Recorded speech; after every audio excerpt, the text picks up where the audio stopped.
હું તમને લોકોને એક લિંક સેન્ડ કરીશ. એ લિંક પરથી તમારે ડાઉનલોડ કરવાનું આવી રીતે જાવા સેટઅપ હશે.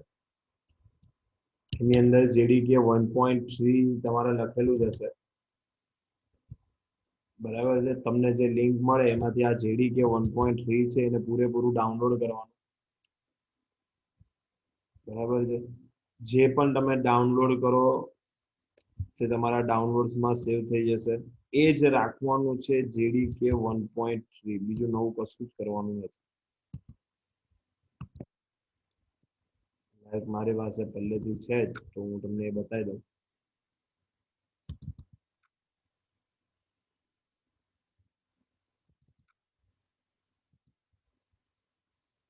જેડીકે 1. આ રીતે તમે ડાઉનલોડ કરશો એટલે તમારી પાસે એક ફોલ્ડર આવી જશે. ધેન આ ફોલ્ડરને જ બેઠું કોપી કરીને આ જ ફોલ્ડરને કોપી કરવાનું છે અને સી ડ્રાઈવની અંદર પ્રોગ્રામ ફાઇલ્સ એમાં અહીંયા પેસ્ટ કરી દેવાનું છે. કઈ જગ્યાએ? સી ડ્રાઈવની અંદર પ્રોગ્રામ ફાઇલ્સમાં તમારે જેડીકે 1.3 પેસ્ટ કરી દેવાનું.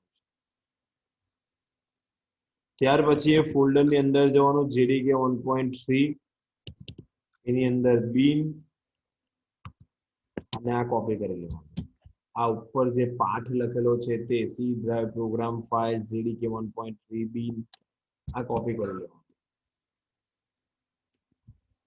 એ થઈ જાય એટલે માય કોમ્પ્યુટરની ઉપર રાઈટ ક્લિક કરીને પ્રોપર્ટીઝમાં જવાનું.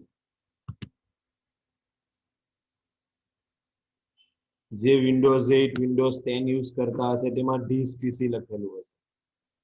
બરાબર. એની પર રાઈટ ક્લિક કરીને એની પ્રોપર્ટીઝ ઓપન કરશો એટલે પ્રોપર્ટીઝમાં advance system setting. Advance system સેટિંગમાં એડવાન્સમાં જ environment variable, last environment variable. એમાં જો તમારી પાસે અહીંયા પાથ આ ઓપ્શન હોય નહીં, ખાલી ટેમ્પ અને ટીએમપી હોય, તો અહીંયાથી ન્યૂ ક્રિએટ કરવાનું ને કેપિટલ લેટરમાં લખવાનું પાથ, અને આપણે જે પાથ કોપી કર્યો છે તેને પેસ્ટ કરી દો. Than okay. ઓકે કરશો એટલે આવી રીતે અહીંયા પાથ આવી જશે, જેમાં ઓલરેડી પહેલેથી હોય જ.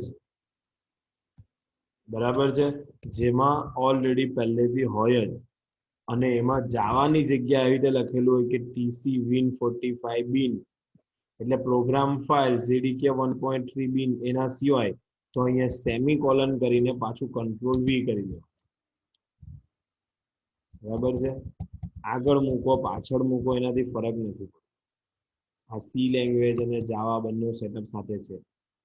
ધેન ઓકે કરો કે એટલે તમારો એન્વાયરમેન્ટ વેરિયેબલ સેટ થઈ જાય.